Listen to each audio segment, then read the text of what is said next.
de ofertas na Unishop Amai.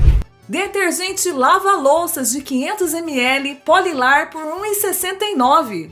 Amaciante Tufi concentrado 500 ml por R$ 5,00. Tudo isso e muito mais. Ah, e não para por aí não, hein? Show de prêmios Azulim. A cada 3 produtos comprados na loja Unishop, você garante ponto em dobro. É isso mesmo. E pode melhorar. Se ao menos um dos produtos tiver esse selo, você possui 2 vezes mais chances de ganhar. E lembrando que somente nas lojas Unishop você tem pontuação em dobro. Vem pra cá! Rua Dr. Manuel Furtado, 148, no centro de Batatais. Você está procurando um look novo? É aqui, na Bairrai Modas. Começou a moda inverno na Bairrai Modas e Acessórios. Venha conferir! Tudo em moda feminina, masculina e plus size. Rua 9 de Julho, 160, no centro de Araraquara.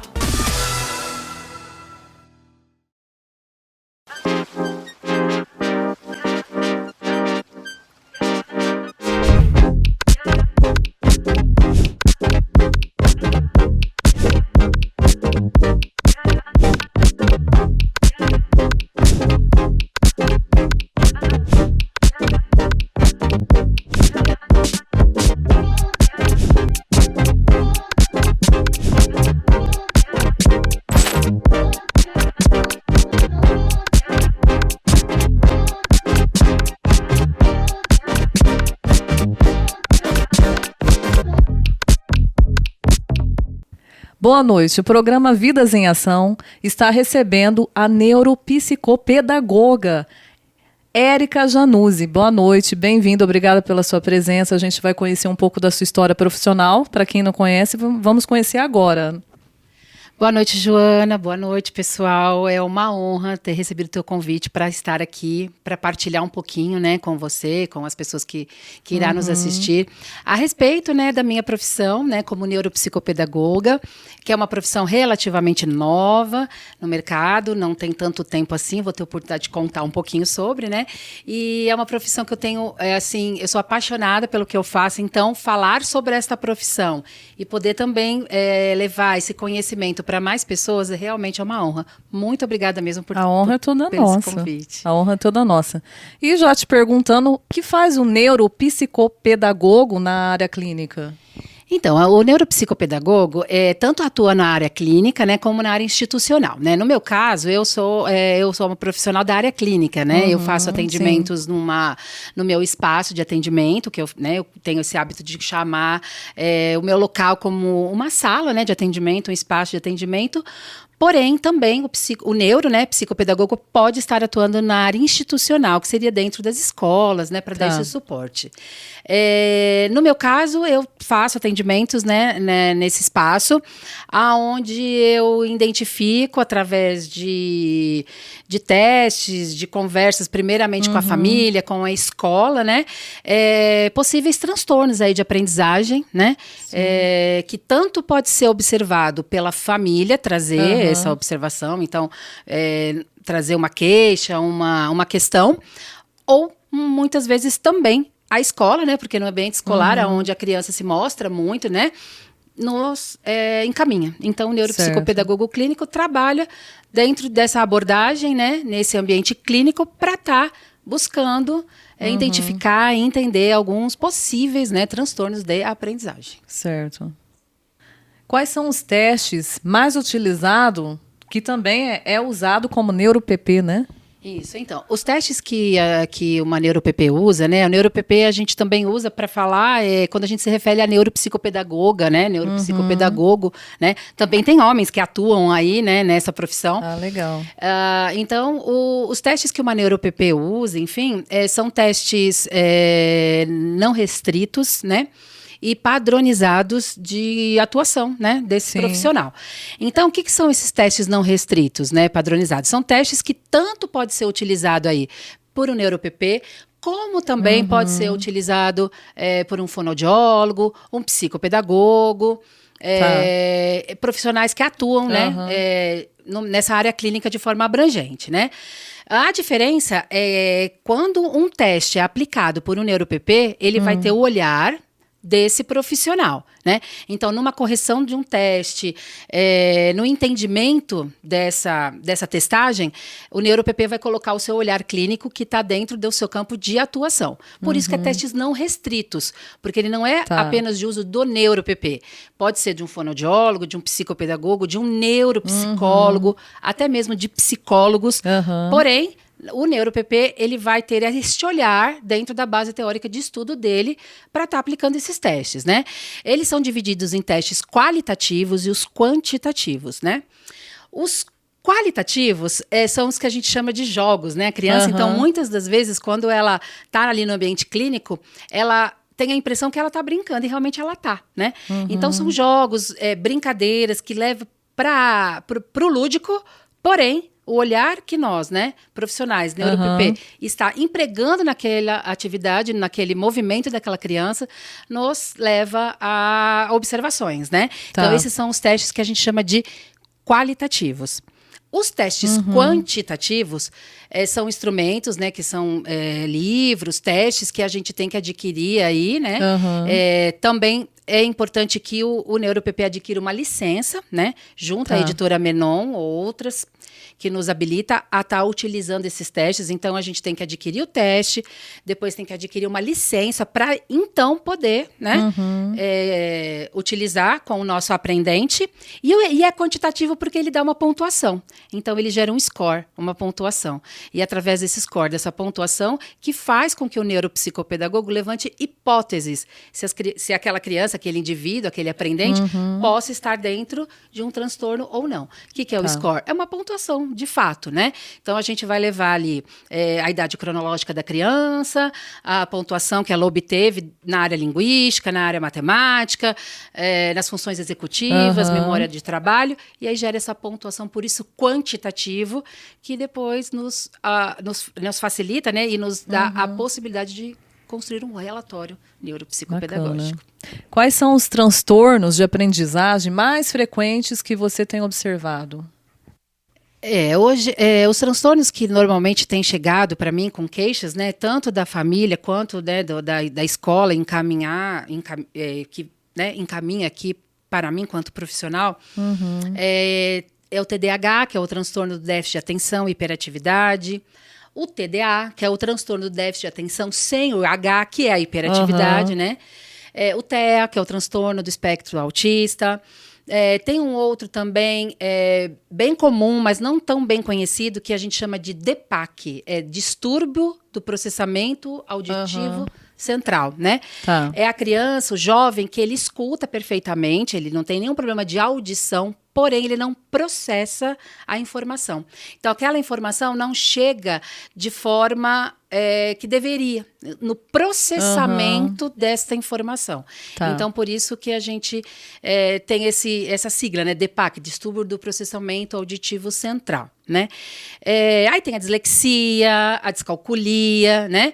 Mas né, direcionado à minha atuação é o TDAH, o TDA, o DPAC e também o TEA, né? E aí eu queria aproveitar, deixa para comentar, hoje eu tenho observado que muito a gente pode contar, né, que a gente caminhou muito bem, né, no sentido de que a neurociência trouxe muito conhecimento de muitas coisas que antigamente nós não tínhamos, né? Correto. E isso é muito, muito bom, muito positivo, porque sem dúvida. Antigamente, né, eu falo isso, uns 20 anos atrás, muitas das vezes aquele indivíduo tinha ali algum transtorno, né?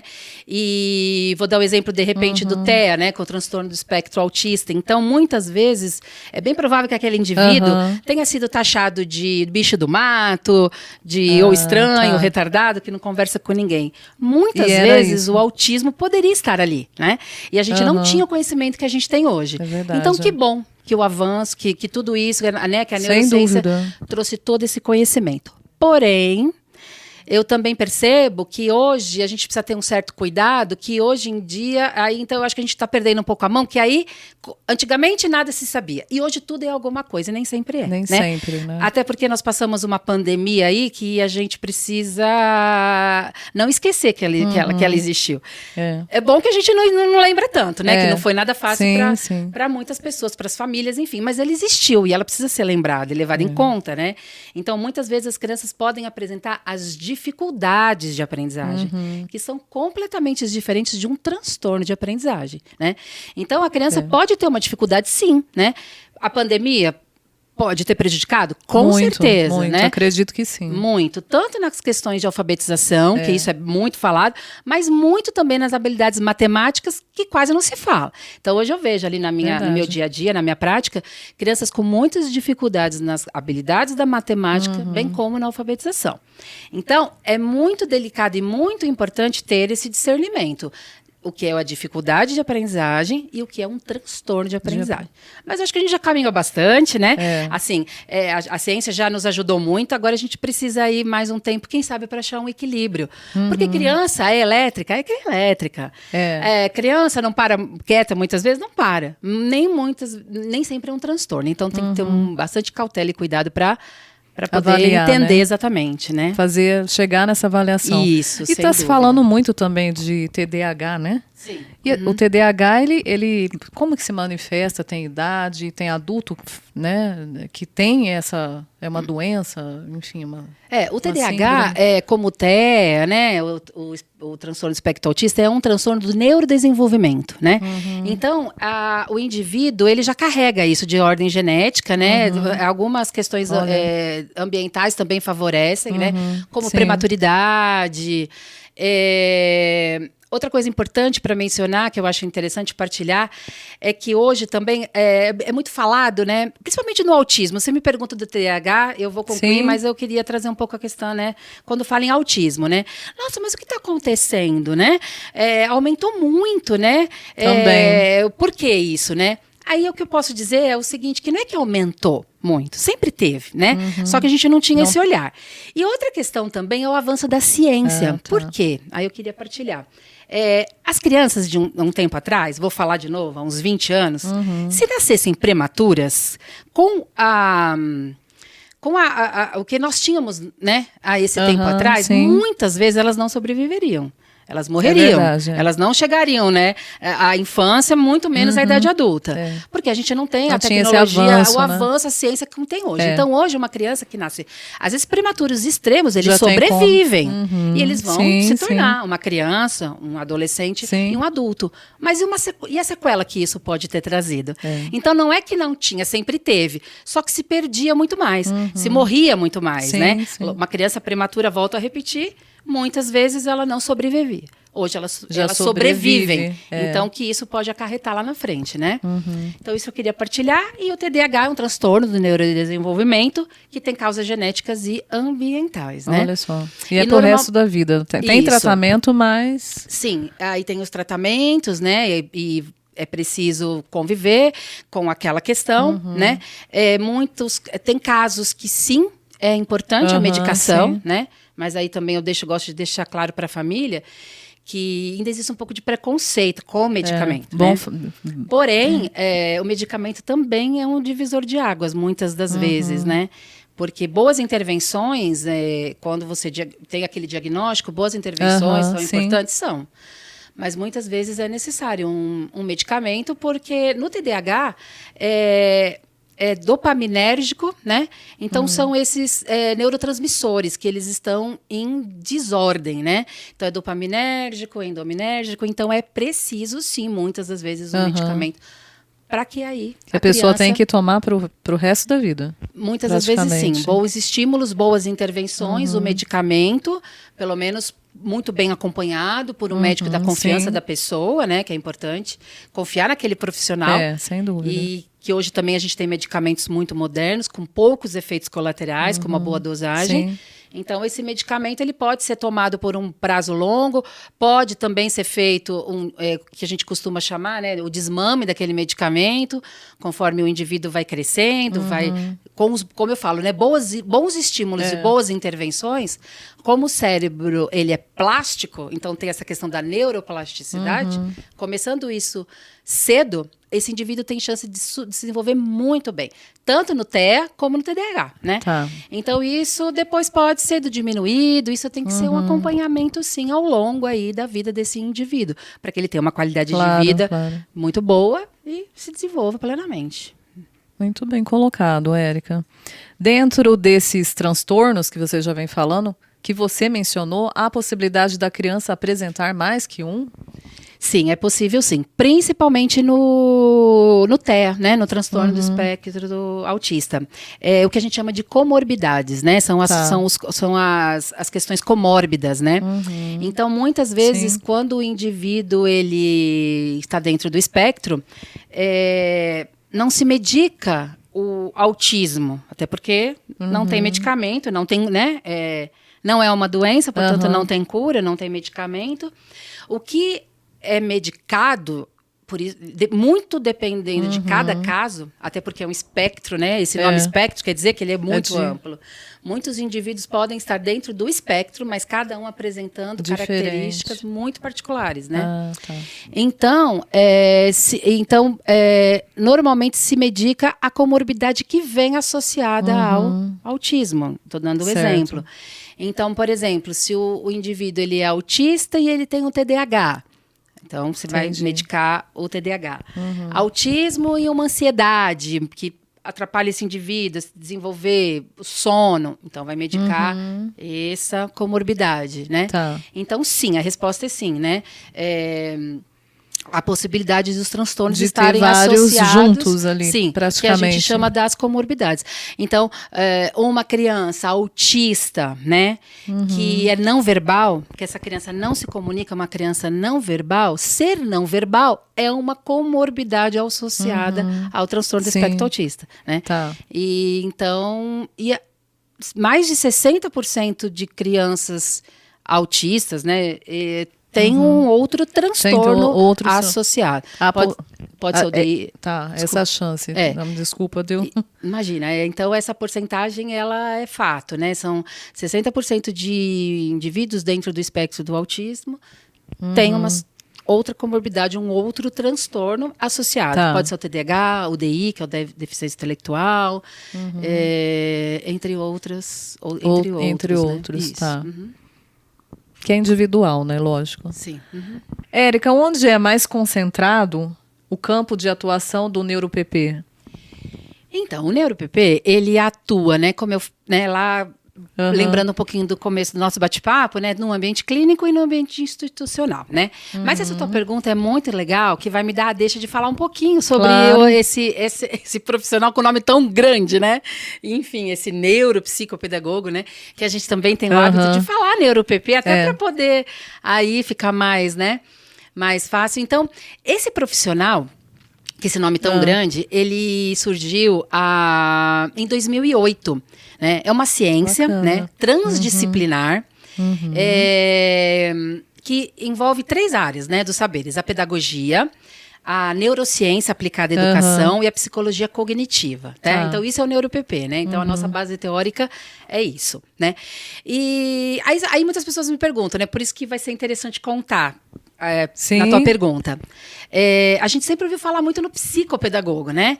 Então, por que veio o neuropsicopedagogo, né? Nossa, um nome tão grande. O que é esse neuro aí na frente, né? Até houve, às vezes, um pouquinho de mal-estar com os psicopedagogos, né? Por conta disso, mas o neuro na frente não quer dizer que é melhor do que o psicopedagogo porque tem o neuro, né? Não é um plus da palavra, não. São bases teóricas diferentes. Cada um tem um campo de atuação, né? Sim. Então a diferença seria isso. Aí, enquanto o psicopedagogo, ele também tem a pedagogia no seu campo de saberes, a pedagogia e a psicologia social, e a psicogênese, e está aí no mercado desde 1970, o neuropsicopedagogo ele veio em 2008, foram estudantes lá do Sul, da Universidade Federal do Rio Grande do Sul, que Tá. se reuniram e entenderam, né, que era importante essa questão de atrelar, né, novos saberes, e aí veio a neurociência, né?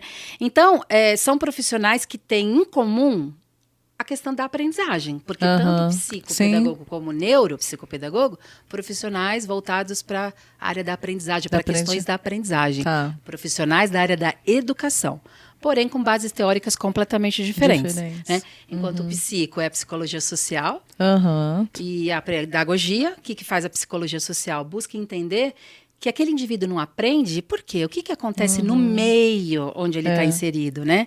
Tá. Então, por exemplo, a família passou por uma situação difícil, houve uma separação dos pais, nasceu um irmãozinho, né? Mudou de escola e não conseguiu se adaptar, não tem uma sim. empatia com a professora. Então, o psicopedagogo vai buscar entender as questões que está no meio social. Por isso, a psicologia social. Já o neuropsicopedagogo, a gente vai buscar entender o indivíduo não aprende, mas por quê? Qual é a área neuronal que está prejudicada? Então, a gente vai para esse lado, a questão mais biológica. Tanto que na nossa base teórica tem a neurociência e o estudo do sistema nervoso central.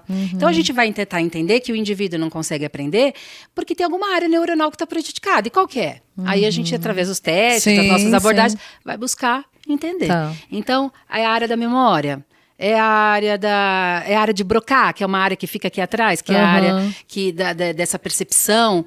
Então, a gente vai buscar entender qual é a área que está prejudicada para valorizar o que ele tem de melhor e poder melhorar o que é necessário, né? Sim. Então, o nosso campo de atuação se dá dentro dessa base teórica, tanto na área clínica, né, nos nossos espaços de atendimento, como no institucional também, que é o NeuroPP institucional, que aí ele atua nas escolas, né?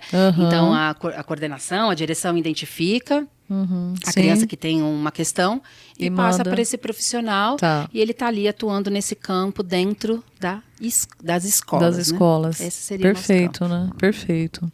Como está o mercado de trabalho para NeuroPP, né? Neuropsicopedagoga, né? Então, como é uma profissão relativamente nova, né? Aqui, assim, eu me interessei por ela porque quando eu parti para a área clínica, porque eu sou pedagoga, né, de sala de aula, trabalhei muitos anos em sala de aula como pedagoga e em educação infantil, né, que foi a maior atuação que eu tive, e é uma paixão, educação infantil, nossa, eu sou suspeita, né? Quando eu parti para a área clínica, então psicopedagogia, né? Vou pensar.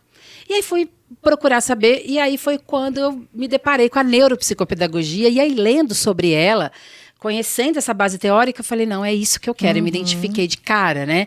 Mas é algo novo ainda no mercado de trabalho, né? Então, muitas pessoas ainda não sabem exatamente o que esse profissional faz. Acaba confundindo com o psicopedagogo, porque ambos têm essa pegada, né, da aprendizagem. Sim. Às vezes, e também tem os neuropsicólogos, né, que a palavra neuro aí da frente às vezes dá um pouco a confusão. Então, o neuropsicólogo Confunde, sim, é um profissional da área da saúde, né, que fez a psicologia e depois fez um braço aí dessa psicologia, então se especializou em neuropsicologia, mas é um profissional da área da saúde. E o neuropsicopedagogo é da área da educação.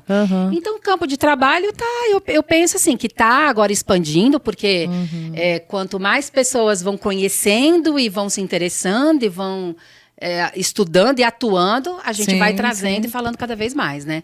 Mas até na nossa cidade, que é uma cidade pequena, eu peguei assim um gancho mesmo de estar trazendo bastante informação. Então, usei a minha rede social, fiz algumas lives, né? Para contar para as pessoas o que faz exatamente o neuropsicopedagogo, fazendo até um comparativo com o psico, né? Para que as pessoas entendessem. E aí o mercado tá se abrindo, mas ainda é uma profissão nova, né? Nova, né? 1970, você pensar na psico, né? E a neuro aí, 2008, né? Então, ainda é uma profissão interessante. Ainda nova, mas... Muito bem colocado. Érica, você tem outra especialização, né, que é a aba. Conte um pouco mais dessa ciência. Quando eu comecei, né, até mesmo antes de atuar como neuropsicopedagoga, eu senti que era importante um conhecimento mais aprofundado aí, né, porque A pós-graduação, até por ser, né, voltando a falar, uma profissão relativamente nova, né? Então, até a pós-graduação ainda deixa um pouco, assim, muito raso, sabe? Muita teoria, pouca vivência, e eu não tinha muito com quem partilhar, até né, por estar numa cidade menor, então assim, muitas, né, enfim, então eu fui buscar fazer mentoria, supervisão com outras neuro-PPs de outras cidades, né, de São Paulo, até de Guarapari, e hoje eu falo que eu tenho amizades que a neuropsicopedagogia me deu, né, porque acaba conhecendo, então foi aí que eu fui buscando ter segurança para atuar, né, porque de verdade você sai da pós ali muito, né, então você precisa de ter segurança, né, você pega um certificado e fala, e agora, o que eu vou fazer com isso, né? Então, eu precisava dessa segurança, fui fazer mentoria, supervisão. Hoje também ofereço esse serviço para quem também está começando, porque eu já tive do outro lado, né? E a aba é uma ciência, muito ampla, mas é mais direcionada aí às crianças que estão dentro do espectro autista, que foi uma paixão. O autismo, eu falo que chegou na minha atuação, assim, por um acaso, né? Porque muitas vezes a gente escolhe uma profissão, mas muitas vezes a gente é escolhido, né? Também. E foi o que acabou acontecendo. Eu estava ali terminando a neuropsicopedagogia e veio um pequeno para mim, um garotinho, autista, não verbal, na época com 3 anos e meio. Agora ele já está com 5 anos, está comigo até então, né? E um desafio grande, porque uma criança, né, não verbal, não, assim, não, porque essa questão de ser não verbal, às vezes a criança ela não fala nada, que é o caso dele. E também tem criança que fala, mas não tem intenção de comunicar, o que é diferente. Falar é uma coisa, ter a intenção de comunicar é outra, né? Mas o caso desse aprendente, ele é totalmente não verbal, e eu queria fazer mais por ele. Eu falava, não, se essa família me confiou essa criança a mim, né? E eu tenho a condição de estar atendendo, mas eu preciso mais, né? Foi aonde eu conheci o ABA. Descobri aí o ABA e entrou na minha vida. Então, eu fiz esse curso, é um curso que eu fiz para pais e aplicadores, eu gosto de deixar claro, porque é uma ciência muito ampla, né? Então, assim, é igual a matemática. A matemática também é uma ciência, né? Então, dependendo do que você vai fazer na tua profissão, você vai pegar um pedacinho da ciência matemática e vai usar, né? Se você vai ser um arquiteto, você vai precisar da matemática. Mas de toda aquela ciência, não, de um pedacinho que vai ser usado na tua profissão. O engenheiro vai precisar de um pedacinho para usar na profissão. E o ABA é mais ou menos isso, é uma ciência muito ampla, né? Que são os profissionais da área da saúde, que podem ser terapeutas ABAs, né? Se intitulam assim porque são da área da saúde, então os psicólogos, fonoaudiólogos, podem fazer essa especialização e ter o título de terapeuta. E eu, como da área de educação, eu fiz um curso para ser aplicadora ABA, né? Então, para que eu fiz isso? Qual que é a finalidade, né? Trazer esse conhecimento para auxiliar na minha demanda ali, olhando para esse aprendente que me escolheu, eu falo isso, né? Melhorar a minha prática com ele. Então, a ABA é uma ciência voltada especialmente para crianças do espectro autista, onde você busca entender o comportamento daquela criança, né? Então, você entende aquele comportamento e aí você usa de manejos para poder melhorar aquele comportamento. Legal. Que para a sociedade, muitas vezes a gente fala que é o comportamento disruptivo, né?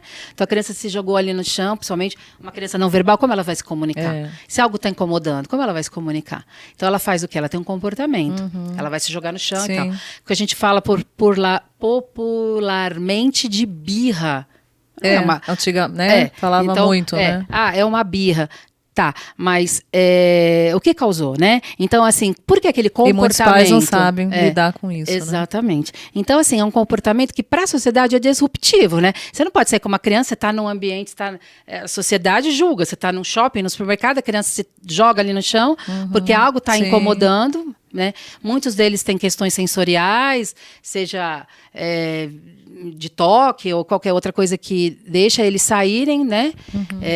Desse ambiente de conforto deles, e acontece isso. Então, o aplicador ABA, ele vai buscar entender por que aquele comportamento aconteceu e vai usar de manejos que a ciência nos ensina para melhorar aquele comportamento, né? E aí, como é que a gente faz isso? A gente usa reforçadores, que pode ser comestível ou tangível, né? Então, a gente busca entender o que a criança gosta.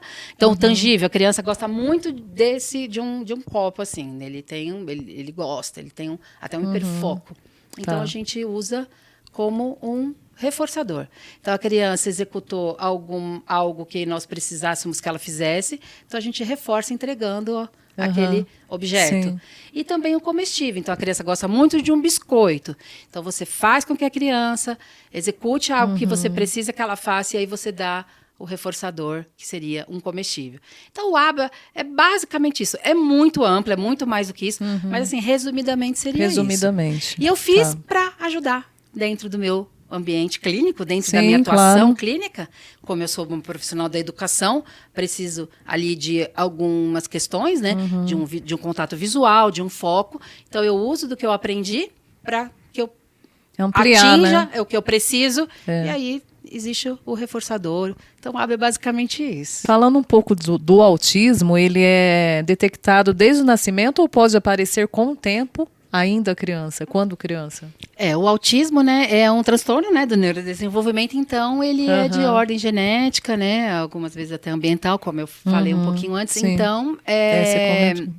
a criança, isso é importante falar, nasce autista, é um bebê autista, é uma criança autista, é um adolescente autista, é um jovem autista, e vai envelhecer autista, né? Tá. O que busca, qual que é a nossa busca aí, né? Eu, como essa profissional da área da educação, a neuropsicopedagoga, né, os fonoaudiólogos, psicólogos, né?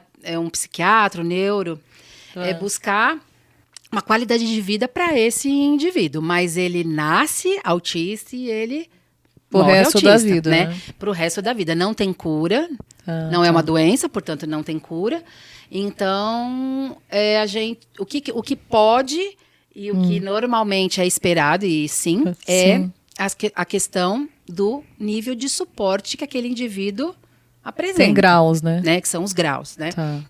Então, hoje, a gente usa esse termo, né? O Asper, que já foi muito falado, né? Que síndrome de Asper, hoje ele é um autismo, nível de suporte 1. Não usa mais falar o termo, né? Síndrome de Asper. Então, hoje a síndrome de Asper entrou, né? Como o autismo, nível de suporte 1, né? Por isso também, nossa, aumentou...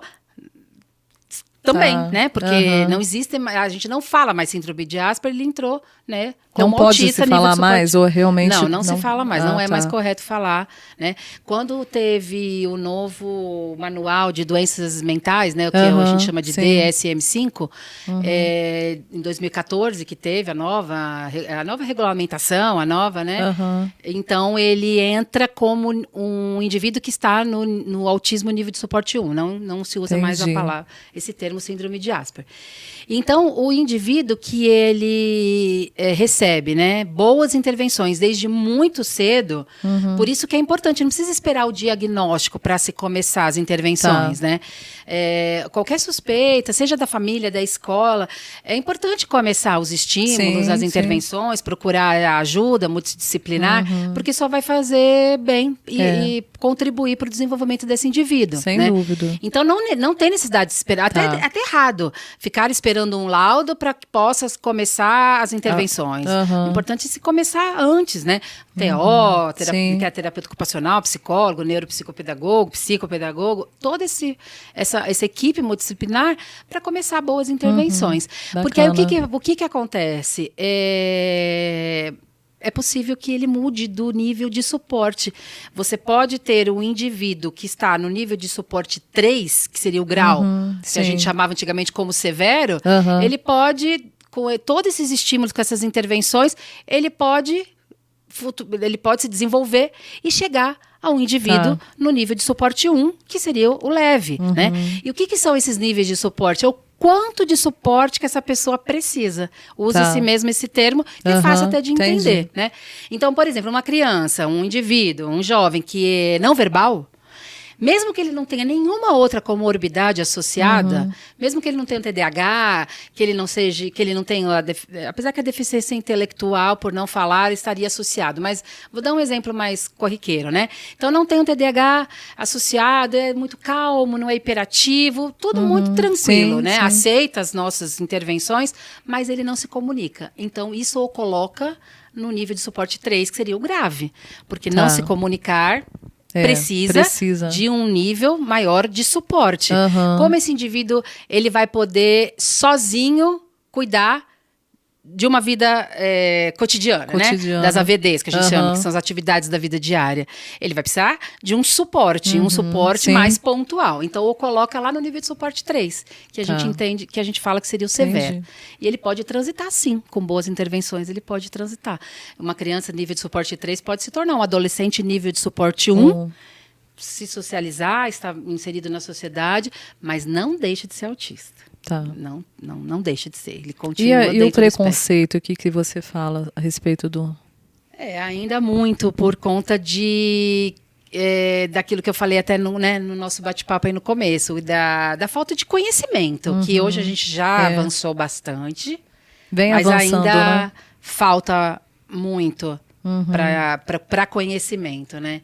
Então, ainda a gente vê, sim, um preconceito. Certo. Hoje já tem muito movimento. Hoje a gente tem, aqui na nossa cidade, a gente tem um movimento, né, de pais autistas aqui de Batatais, que foi idealizado por uma mãe de autista lá em 2014. Começou muito pequenininho, com um grupo no WhatsApp.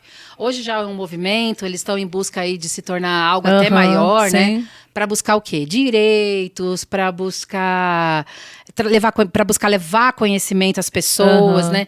E falar o óbvio, que são indivíduos tão merecedores Claro.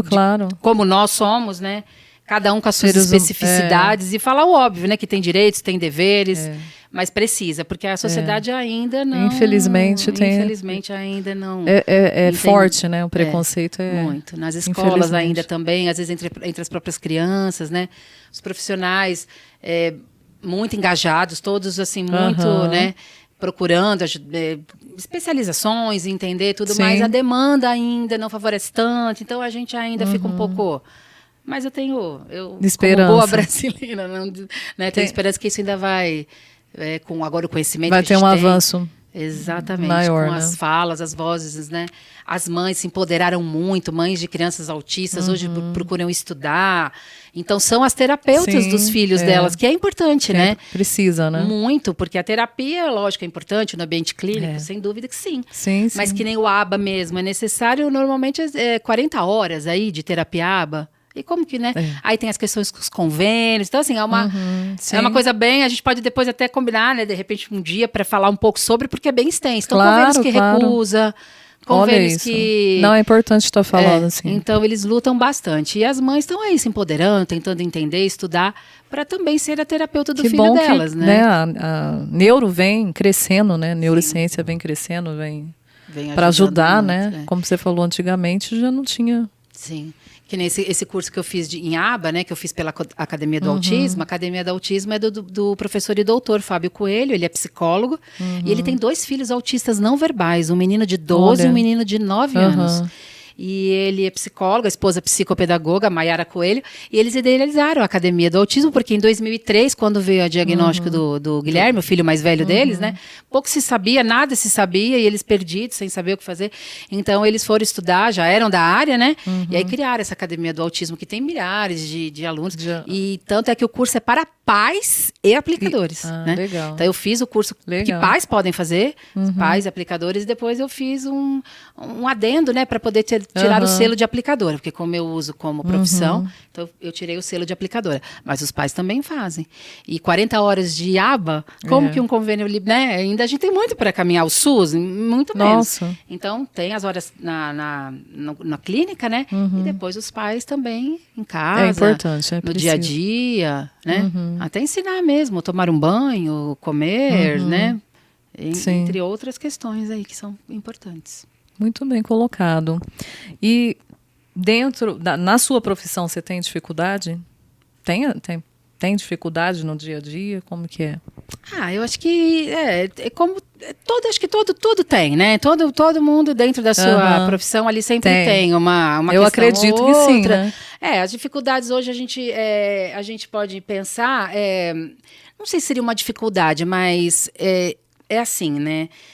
Uma família receber um diagnóstico nem sempre é fácil, né? Quer dizer, nem sempre não, acho que nunca é fácil.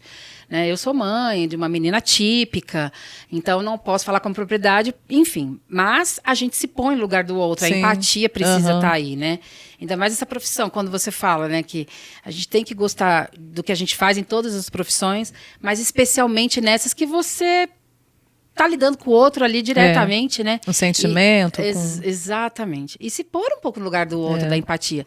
Então, com certeza não é fácil receber um diagnóstico. Verdade. Ao mesmo tempo, muitas querem o diagnóstico a todo custo e também nem é sempre tão fácil se dar o diagnóstico, né? Porque como são transtornos do neurodesenvolvimento, então você precisa ter um olhar clínico muito aguçado, né? Não tem assim um exame exatamente que você faça e no exame vai sair ali. Não, tem sim exames, as ressonâncias, tudo certo. Porém, é muito mais de olhar clínico. Então, e como a criança está em neurodesenvolvimento, e o cérebro tem essa neuroplasticidade, então, muitas vezes, esse diagnóstico não vem tão rápido como algumas famílias querem, né? E já outras que têm, às vezes, mais rápido, por N questões, não aceitam. Sim. Então, às vezes, a gente esbarra um pouco nessa dificuldade, né? Super entendo que não é fácil realmente ter um diagnóstico, mas a não aceitação faz, de repente, com que nós não consigamos ter exatamente propriedade daquilo de fato para poder ajudar aquela criança, né? Então, aí, às vezes, uma anamnese, que é tão importante da família preencher e nos contar, às vezes não tão bem contada, não tão bem preenchida, algumas coisas estão ali mais escondidas. Então, a dificuldade acaba acontecendo quando a gente esbarra nisso. Mas, assim, sem julgamento nenhum, é super... É muito fácil de entender, porque não é fácil. Mas, aos poucos, aquela família sendo acolhida e entendendo que é importante a aceitação, que vai fazer bem para a criança, porque aí você vai poder intervir e avaliar de forma mais correta, né? Então, acho que tudo é possível de melhorar. Sem sombra de dúvida, só tenho que acrescentar, né? Para o crescimento, para o desenvolvimento, enfim. Sem dúvida, sem dúvida. E também, às vezes, algumas, assim, falando um pouquinho aqui da minha realidade, algumas escolas também que não gostam muito de partilhar, né? Tem um pouco isso também. Também. Né? Às vezes, o dia a dia também, às vezes, deles é muito intenso, então, às vezes, você precisa trocar alguma coisa, e aí você fica um pouco... Porque o meu trabalho, realmente, ele vai até onde começa do meu colega, né? E cada um no seu campo de atuação, sem interferir no do outro, mas todo mundo se completando. É uma concha de retalhos, né? E, às vezes, eu sinto um pouco, assim, dessa dificuldade, mas... A gente conversa, a gente chega num consenso, porque é tudo pela criança, é por bem-estar daquele indivíduo. Então, sem ego, sem... Mesmo na corrida do dia a dia. Tem que ser, né? Tem que ser, nesse caso. Saúde, né? Sem tá falando da saúde especificamente, envolve, né? Sim. Érica, eu quero te agradecer, né? Agradecer sua presença. É uma honra te receber. Mais uma vez te agradeço. Obrigado por compartilhar um pouco da sua história profissional, né? Eu que agradeço. Da sua profissão, e falar um pouquinho para muitos que não entendem, que não tinha esse conhecimento, né? Como funciona. E passa suas redes sociais. Sim, com o maior prazer. Nossa, eu que super agradeço. Foi uma honra mesmo, de verdade, estar aqui. Uma grata surpresa ter te conhecido. Alegria toda assim, minha. Né, sem falar, cada um com a sua religião, não falando de religião, mas assim, Deus, né, que é aquela... Né, coloca mesmo pessoas na vida da gente, né? Então, você ter me convidado, assim, uma grata surpresa, fiquei muito contente de poder partilhar e, assim, muito agradecida. E precisar de mim para uma outra ocasião, vou estar sempre à disposição. Tá? As ordens. Então, quem quiser me acompanhar, meu Instagram, né, é @neuropp, Érica Januzzi, né? Então, tudo junto, neuropp, Érica com K, Januzzi com 2 E's e I no final. Isso. Tá, @neuropp Érica Januzzi. E o meu WhatsApp, né, que é 16 993 34 19 12. Estou à disposição, quem precisar. Um bate-papo, quando a pessoa me procura, eu sempre convido para me conhecer pessoalmente, conhecer meu espaço de atendimento, sem compromisso, tá? Então, não tem nenhum valor nesse primeiro contato, porque primeiro eu gosto de escutar a demanda, acolher a pessoa, valores a gente fala depois, então, quem quiser me conhecer pessoalmente, trazer alguma questão, sem compromisso, eu estou à disposição. Maravilha, maravilha. Mais uma vez, obrigada, gratidão. Continue nos seguindo pelas redes sociais, Facebook, Instagram e YouTube. Obrigado pelo seu carinho, obrigado pela sua audiência. Arraiá de ofertas na Unisop Amai. Detergente lava-louças de 500 ml Polilar por R$ 1,69. Amaciante Tuf concentrado 500 ml por R$ 5,00. Tudo isso e muito mais. E não para por aí não, hein? Show de prêmios Azulim! A cada 3 produtos comprados na loja Unishop, você garante ponto em dobro. É isso mesmo! E pode melhorar. Se ao menos um dos produtos tiver esse selo, você possui 2 vezes mais chances de ganhar. E lembrando que somente nas lojas Unishop você tem pontuação em dobro. Vem pra cá! Rua Dr. Manuel Furtado, 148, no centro de Batatais.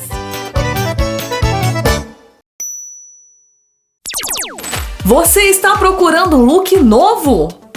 É aqui, na Buy High Modas! Começou a moda inverno na Buy High Modas e Acessórios. Venha conferir! Tudo em moda feminina, masculina e plus size. Rua 9 de Julho, 160, no centro de Araraquara.